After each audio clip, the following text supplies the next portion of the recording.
World history, विश्व का इतिहास, मध्य 15वीं शताब्दी से महत्वपूर्ण बहुविकल्पीय प्रश्नों की श्रृंखला चल रही थी, जिसमें हमने पार्ट थर्ड हमने कंप्लीट कर लिए, भाग 3 कंप्लीट कर लिए। भाग 3 का लास्ट क्वेश्चन आपसे पूछा था कि फ्रांस की क्रांति में किस दार्शनिक की भूमिका थी। ऑप्शन ए बताया था मोंटेक्यू, ऑप्शन बी बताया था वोल्टेयर, ऑप्शन सी बताया था रूसो, ऑप्शन डी बताया था उपरोक्त सभी। तो मैं आपको बता दूं इसका राइट आंसर है ऑप्शन डी, उपरोक्त सभी। मोंटेक्यू, वोल्टेयर और रूसो सभी की फ्रांस की क्रांति में क्या थी, महत्वपूर्ण भूमिका थी। तो नमस्कार दोस्तों, स्वागत है आप सभी का मेरे YouTube चैनल बिहेवियर एजुकेशन उपकार की क्लास में। तो आज परिचर्चा करेंगे मध्य 15वीं शताब्दी, विश्व का इतिहास, भाग 4 बहुविकल्पीय प्रश्न लिए हैं। ठीक है, 93 से स्टार्ट करेंगे और 120 क्वेश्चन हम क्या करेंगे, कंप्लीट करने वाले हैं। आगामी आने वाली परीक्षाओं की दृष्टि से लड्डू रामबाण या कहीं ना कहीं आपके लिए ब्रह्मास्त्र के रूप में साबित होगा। कब होगा, जब आप कॉपी कलम उठा के बैठोगे और अपने हाथ से नोट्स तैयार करोगे, वही लड्डू रामबाण या ब्रह्मास्त्र आपके लिए साबित होगा। तो आइए प्रारंभ करते हैं पार्ट 4। तो प्रश्न नंबर 93 पूछ रहा है, कार्देलियो क्लब का अध्यक्ष था। तो कौन था कार्देलियो क्लब का अध्यक्ष? ऑप्शन ए है डॉक्टर मारा, ऑप्शन बी है देसोला, ऑप्शन सी है दांतो, ऑप्शन डी है मिराबू। तो कौन था कार्देलियो क्लब का अध्यक्ष? आपको बता दूं ऑप्शन थर्ड आपका राइट आंसर है। दांतो क्या थे, कार्देलियो क्लब के अध्यक्ष थे। प्रश्न नंबर नेक्स्ट है आपके लिए 94।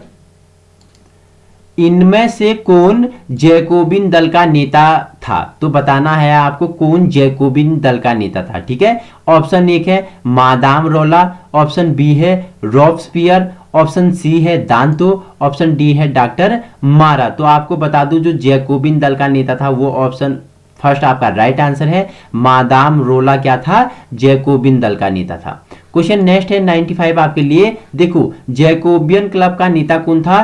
तो कौन था आपको बताना है। ऑप्शन एक मादाम रोला, option B Robespierre, option C कार्देलियो, ऑप्शन डी बोरियो। तो कौन था जैकोबियन क्लब का नेता? रॉब्सपियर था। ठीक है, याद रखना ऑप्शन सेकंड आपका राइट आंसर है, जैकोबियन क्लब का नेता रॉब्सपियर था। ठीक है, क्वेश्चन 96 है आपके लिए। फ्रांस में आतंक का राज्य की जिम्मेदारी किसकी थी? किसकी थी? डॉक्टर मारा, नेपोलियन प्रथम, लुई 16वां या रॉब्सपियर की। तो ऑप्शन फोर्थ आपका राइट आंसर है, रॉब्सपियर की क्या थी, फ्रांस में आतंक राज्य की जिम्मेदारी किसकी थी? रॉब्सपियर की थी। क्वेश्चन नेक्स्ट है आपके लिए 97। फ्रांस में आतंक राज्य का गठन कब रहा? ठीक है, फ्रांस में आतंक का राज्य कब रहा था? तो कब रहा था? ऑप्शन फर्स्ट आपका राइट आंसर है, जून 1993 से जुलाई 1794 तक। ठीक है, जून 1993 से जुलाई 1794 तक फ्रांस में आतंक का राज्य रहा था। क्वेश्चन नेक्स्ट है आपके लिए 98। फ्रांस में डायरेक्टरी का प्रारंभ कब हुआ था? तो फ्रांस में डायरेक्टरी का प्रारंभ कब हुआ था? ऑप्शन सेकंड आपका राइट आंसर है, 27 अक्टूबर 1795 में क्या फ्रांस में डायरेक्टरी का क्या हुआ था? प्रारंभ हुआ था। क्वेश्चन 99 आपके लिए इस प्रकार है, शतक लगाने वाले हैं हम। फ्रांस में डायरेक्टरी का अंत कब हुआ? तो डायरेक्टरी का प्रारंभ तो मैंने कब बताया कि 27 अक्टूबर 1795। अंत कब हुआ? 19 नवंबर 1799 में क्या हो गया? फ्रांस में डायरेक्टरी का अंत हुआ था। देखो एक पॉजिटिव एनर्जी के साथ जुड़ना, हमारा शतक कंप्लीट हो गया। ठीक है, शतक कंप्लीट हो गया, शतक कंप्लीट हो गया। क्या क्वेश्चन है शतक? देखो फ्रांस में डायरेक्टरी का शासन कितने वर्ष का रहा? तो 4 वर्ष का रहा फ्रांस में डायरेक्टरी का शासन। क्वेश्चन 101 है आपके लिए, नेपोलियन का जन्म कहां हुआ था बताओ मुझे। ऑप्शन ए सेंट हेलेना द्वीप में हुआ था, ठीक है, जिनोआ द्वीप में हुआ था, कार्सिका द्वीप में हुआ था या बेल्जियम में हुआ था। तो आपको बता दूं नेपोलियन का जन्म कहां हुआ था? कार्सिका द्वीप में हुआ था। कब? 1769 में नेपोलियन का जन्म कार्सिका द्वीप में हुआ था। क्वेश्चन नेक्स्ट है 102। नेपोलियन के द्वारा किस प्रसिद्ध साम्राज्य का अंत किया गया? तो बताओ नेपोलियन द्वारा किस प्रसिद्ध साम्राज्य का अंत किया गया? ओटोमन साम्राज्य, पवित्र रोमन साम्राज्य, ब्रिटिश साम्राज्य या इनमें से कोई नहीं। तो आपका राइट आंसर है 102 का क्या? ऑप्शन सेकंड आपका राइट आंसर है। देखो नेपोलियन के द्वारा किस प्रसिद्ध साम्राज्य का अंत हुआ? तो पवित्र रोमन साम्राज्य का अंत किसके द्वारा हुआ? नेपोलियन द्वारा हुआ। प्रश्न नंबर नेक्स्ट है 130, नेपोलियन का मिस्र के साथ हुए युद्ध का क्या नाम था? जो नेपोलियन का मिस्र के साथ युद्ध हुआ उसका क्या नाम था, आपको बताना है। तो क्या था? पिरामिडों का युद्ध के नाम से जाना जाता है। जो नेपोलियनों का, ठीक है, जो नेपोलियन का मिस्र के साथ युद्ध हुआ उसे पिरामिडों का युद्ध के नाम से जाना जाता है। क्वेश्चन नेक्स्ट है 104, नेपोलियन का राज्याभिषेक संपन्न हुआ था। ठीक है, इसका राज्याभिषेक संपन्न हुआ था, कब हुआ था? 4 दिसंबर 1804 को। ऑप्शन थर्ड आपका राइट आंसर है। नेपोलियन का राज्याभिषेक 4 दिसंबर 1804 को हुआ था। क्वेश्चन नेक्स्ट है 105, टिलसिट की संधि कब संपन्न हुई? ठीक है, टिलसिट नामक एक संधि थी, ये कब संपन्न हुई? ऑप्शन थर्ड आपका राइट आंसर है। 7 जुलाई 1807 में टिलसिट की संधि संपन्न हुई थी। क्वेश्चन नेक्स्ट है 106 आपके लिए, क्या बोल रहा है? 106, लीजियन ऑफ ऑनर के अंतर्गत कौन कौन सी उपाधियां प्रदान की जाती है? ठीक है, क्या बोल रहा है कि लीजियन ऑफ ऑनर के अंतर्गत कौन कौन सी उपाधियां प्रदान की जाती है? Option A grand commander, option B commander, option C knight, option D उपरोक्त सभी। तो लीजियन ऑफ ऑनर के अंतर्गत ये सभी उपाधियां क्या की जाती है? प्रदान की जाती है। ऑप्शन फोर्थ आपका राइट आंसर है, उपरोक्त सभी।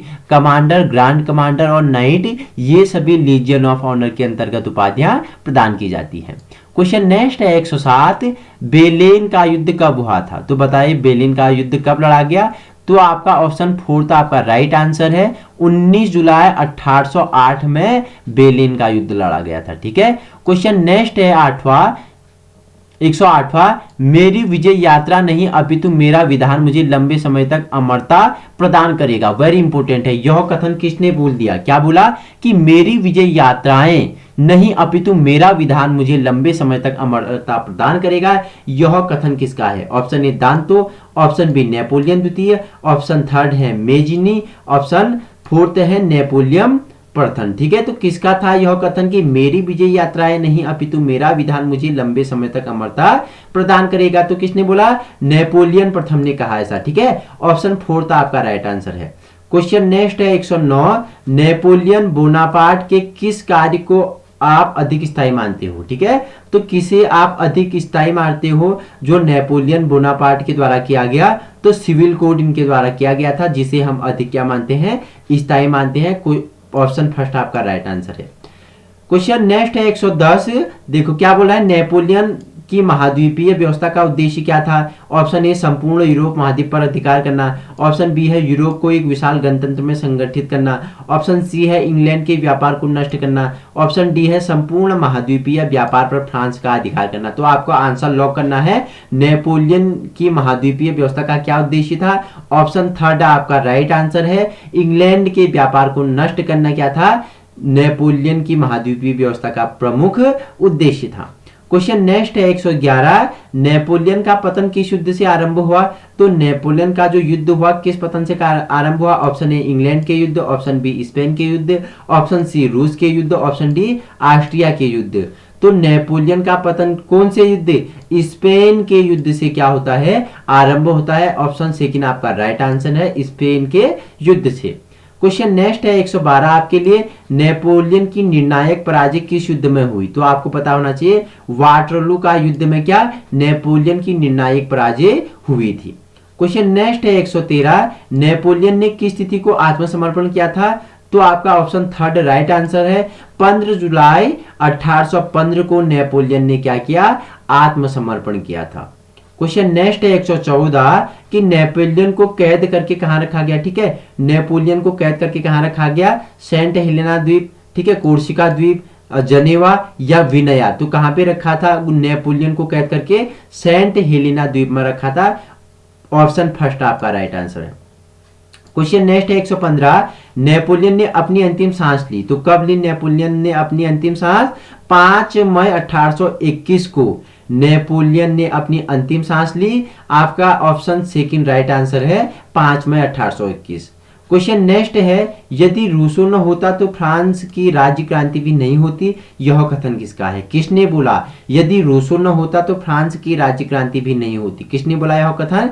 नेपोलियन बोनापार्ट का है ये कथन, ठीक है। नेपोलियन बोनापार्ट ने क्या कहा? यदि रूसो न होता फ्रांस की राज्य क्रांति भी नहीं होती। प्रश्न नेक्स्ट की ओर। प्रश्न 117 है, नेपोलियन बोनापार्ट कब पैदा हुआ था? तो बताओ मुझे, नेपोलियन बोनापार्ट कब पैदा हुआ था? तो आपको बता दूं, नेपोलियन बोनापार्ट का जन्म 15 अगस्त 1769, 15 अगस्त 1769 कहां पे है? देखो फर्स्ट ऑप्शन ए आपका राइट आंसर है। 15 अगस्त 1769 को इसका जन्म हुआ था। कहां पे हुआ था? कोर्सिका द्वीप के कहां पे? अजाकियो नामक नगर में हुआ था, ठीक है। कोर्सिका द्वीप के अजाकियो नामक नगर में किसका जन्म हुआ था? नेपोलियन बोनापार्ट का जन्म हुआ था। क्वेश्चन नेक्स्ट है 118, असंभव शब्द मूर्खों के शब्दकोश में मिलता है, किसने कहा? तो किसने कहा? इसी नेपोलियन बोनापार्ट ने क्या बोला कि असंभव शब्द मूर्खों के शब्दकोश में मिलता है। तो नेपोलियन बोनापार्ट के शब्द हैं। क्वेश्चन नेक्स्ट है 119, क्या है? वाटरलू किस देश में स्थित है? तो वाटरलू किस देश में स्थित है? Option A Britain, option B France, option C Prussia, option D Holland. तो कहां है वाटरलू? तो हॉलैंड में स्थित है, ठीक है। स्पष्टीकरण देखो, 1830 तक बेल्जियम कहां था? हॉलैंड के नियंत्रण में था, ठीक है। 1830 तक बेल्जियम हॉलैंड के नियंत्रण में था। क्वेश्चन अंतिम है आपका स्लाइड का 120 नंबर का क्वेश्चन। देखो, इजिप्ट मिस्र में मैं मुसलमान था परंतु फ्रांस में जनहित के लिए कैथोलिक बनकर रहूंगा, यह किसने कहा? बताओ, इजिप्ट मिस्र में यह किसने कहा कि मैं मुसलमान था परंतु फ्रांस में जनहित के लिए कैथोलिक बनकर रहूंगा? किसने कहा था? ऑप्शन ए नेपोलियन तृतीय, option B Mehmet Ali, option C Louis Philippe, option D Napoleon Bonaparte. तो किसने कहा मैं मुसलमान था परंतु फ्रांस में जनहित के लिए कैथोलिक बनकर रहूंगा? नेपोलियन बोनापार्ट ने कहा था। तो दोस्तों, आज का सीरीज पार्ट 4 हमारा विश्व का इतिहास, ठीक है, मध्य 15वीं शताब्दी से पार्ट 4 हमारे क्या हो गए हैं? कंप्लीट हो गए, जिसमें हमने कितने 120 क्वेश्चंस बहुविकल्पीय जाने, जो आगामी आने वाली परीक्षाओं की दृष्टि से क्या थे? VIMP थे। आपको अगर इसी प्रकार की वीडियो चाहिए, आप हमारे YouTube चैनल बिहेवियर एजुकेशन उपकार की क्लास को संलग्न कर सकते हो। हमारा उद्देश्य आपको व्यवहारिक शिक्षा प्रदान करना है और आगामी आने वाली परीक्षाओं की दृष्टि के रूप में एक मजबूत स्तंभ के रूप में तैयार करना है। इसका पार्ट नेक्स्ट जल्द ही मेरे YouTube चैनल बिहेवियर एजुकेशन उपकार पे होगा। आपको पता कब चलेगा? जब आप चैनल को सब्सक्राइब करोगे। अगर वीडियो पसंद आए तभी सब्सक्राइब करना, और वीडियो को कब हमारी वीडियो हमारे YouTube चैनल पर अपडेट होती है इसे जानने के लिए जो नोटिफिकेशन बेल आइकन होता है उसे आपको क्या करना पड़ेगा? ऑन करना पड़ेगा, ठीक है। तो पार्ट 5 जल्द मेरे YouTube चैनल पे अवेलेबल होगा। Thank you so much.